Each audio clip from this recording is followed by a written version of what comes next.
Hello दोस्तों, इस video में हम बात करेंगे सुप्रीम कोर्ट के उस फैसले की जिसमें सुप्रीम कोर्ट ने इलेक्टोरल बॉन्ड को अनकॉन्स्टिट्यूशनल डिक्लेयर किया है, यानी कि असंवैधानिक घोषित किया है।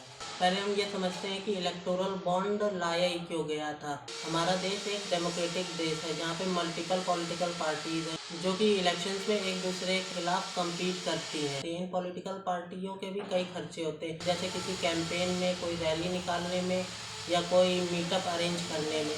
आप सोचते होंगे कि कैंपेन में और रैली निकालने में कितना ही पैसा पॉलिटिकल पार्टीज का खर्च होता होगा। आपने सोचा भी नहीं होगा एक इलेक्शन में कितना पैसा पॉलिटिकल पार्टीज अपने कैंपेन में खर्च कर देती हैं। जैसे कि अभी लोकसभा इलेक्शन आने वाले हैं, तो इसके रिजल्ट देखिएगा कि पॉलिटिकल पार्टीज जो खर्च करेंगी कि वो नंबर्स करोड़ों अरबों में होंगे।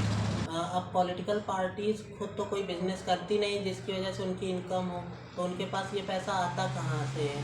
तो उनके पास ये पैसा आता है डोनेशंस के थ्रू, जो कि लोग डोनेट करते हैं अपनी फेवरेट पॉलिटिकल पार्टीज़ को या फिर उन पॉलिटिकल पार्टीज़ को जिनके विजन से वो अलाइन करते हैं। इलेक्टोरल बॉन्ड 2017 में उस समय के फाइनेंस मिनिस्टर अरुण जेटली जी लाए थे। गवर्नमेंट इलेक्टोरल बॉन्ड यह कह के लाई थी कि पहले जो पॉलिटिकल पार्टीज को डोनेशंस आते थे उसमें मेजॉरिटी पोर्शन कैश में आता था और उनमें अच्छा खासा पोर्शन ब्लैक मनी का भी होता था।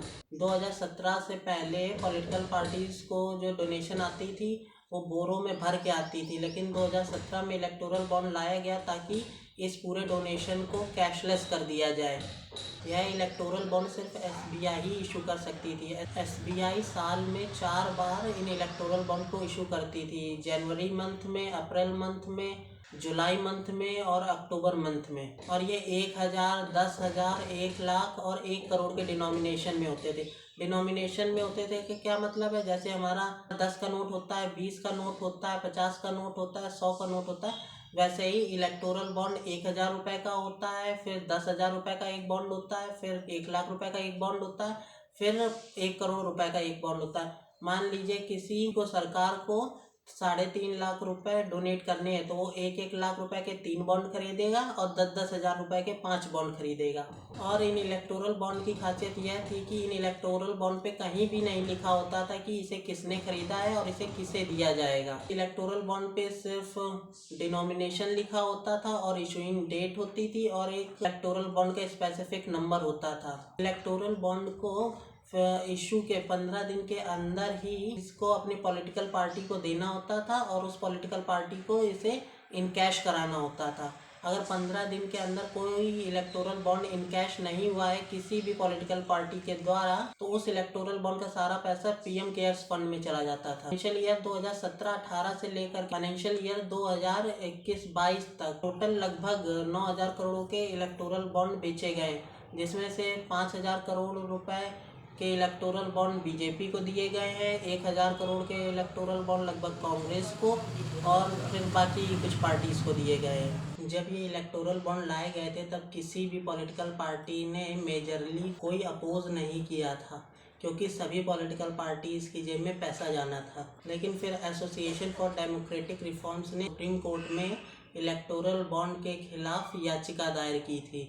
ये एसोसिएशन फॉर डेमोक्रेटिक रिफॉर्म्स एक तरह की ऑर्गेनाइजेशन है जो उन मुद्दों को उठाती है जिनसे डेमोक्रेसी पे कोई खतरा आ सकता है। इलेक्टोरल बॉन्ड से पहले कोई भी कंपनी अपने प्रॉफिट का सिर्फ 7.5% ही पॉलिटिकल डोनेशंस में दे सकती थी और अपने रेवेन्यू का मैक्सिमम 10% ही पॉलिटिकल डोनेशंस में दे सकती थी। लेकिन फिर इलेक्टोरल बॉन्ड आने के बाद प्रॉब्लम ये हुई कि लॉस मेकिंग कंपनीज भी डोनेशंस देने लगी।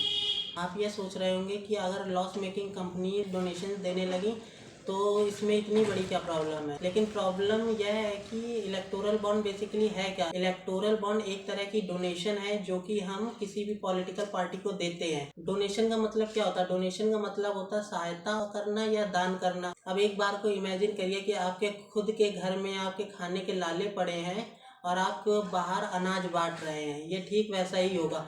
कोई कंपनी खुद प्रॉफिट बना नहीं पा रही लेकिन वो डोनेशन में किसी पॉलिटिकल पार्टी को करोड़ों रुपए दे रही है। और इसमें दूसरी सबसे बड़ी दिक्कत ये सामने आई कि इसमें शेल कंपनीज भी डोनेट कर सकती थी। अब शेल कंपनीज क्या होती है? शेल कंपनीज कोई रियल कंपनीज नहीं होती हैं, यह एक तरह से सब्सिडरीज होती हैं, ये अलग से कंपनीज बनाई जाती हैं किसी इलीगल काम को करने के लिए, जिसे वो बड़ी कंपनीज या बड़े लोग खुद नहीं कर सकते हैं, वो इन शेल कंपनीज के थ्रू करते हैं। किसी भी देश में इलेक्शन उसका इंटरनल मैटर होता है और किसी के इलेक्शन में किसी भी बाहर के देश का या बाहर की कंपनी का इंटरफेरेंस बर्दाश्त नहीं किया जा सकता है। इन शेल कंपनीज के थ्रू फॉरेन कंपनीज और फॉरेन इंडिविजुअल्स चुनाव को आसानी से मैनिपुलेट कर सकते हैं, क्योंकि इन शेल कंपनीज के थ्रू वो डोनेशन देंगे अपनी पेट पार्टीज़ को, और जब वो पेट पार्टीज़ गवर्नमेंट में आएंगी तो वो उन फॉरेन कंपनीज और फॉरेन इंडिविजुअल्स के फेवर में पॉलिसी बनाएंगी, जिनसे कि देश को काफ़ी नुकसान होगा। और सरकार ने सुप्रीम कोर्ट में ये तर्क दिया था कि इलेक्टोरल बॉन्ड से लोगों की प्राइवेसी प्रोटेक्ट होगी। इसको हम एक एग्जांपल से समझते हैं। मान लीजिए एक इंसान है जिसने एक पॉलिटिकल पार्टी को डोनेशन दिया है, और उसने जिस पार्टी को डोनेशन नहीं दिया है, अगर वो पावर में आती है तो वो उसके साथ डिस्क्रिमिनेशन कर सकती है। इस चीज़ को होने से रोकने के लिए सरकार इलेक्टोरल बॉन्ड लाई थी। ये सरकार ने तर्क दिया था सुप्रीम कोर्ट में, और सरकार ने इलेक्टोरल बॉन्ड को आरटीआई से भी बाहर रखा था कि पता न चले कि किस पार्टी को किस इंसान ने कितने पैसे दिए हैं डोनेशंस में। पर सुप्रीम कोर्ट ने इसे गलत माना है। सुप्रीम कोर्ट का कहना है कि लोगों का जानना ये हक है कि किस पार्टी को कितना पैसा आया है और वो पैसा किसने दिया है। और फाइनली सुप्रीम कोर्ट ने कंक्लूड किया है कि 6 मार्च तक एसबीआई सभी इलेक्टोरल बॉन्ड्स का डेटा इलेक्शन कमीशन को हैंड ओवर करेगी, और 13 मार्च तक इलेक्शन कमीशन सभी इलेक्टोरल बॉन्ड का डेटा अपनी वेबसाइट पर पब्लिक करेगा।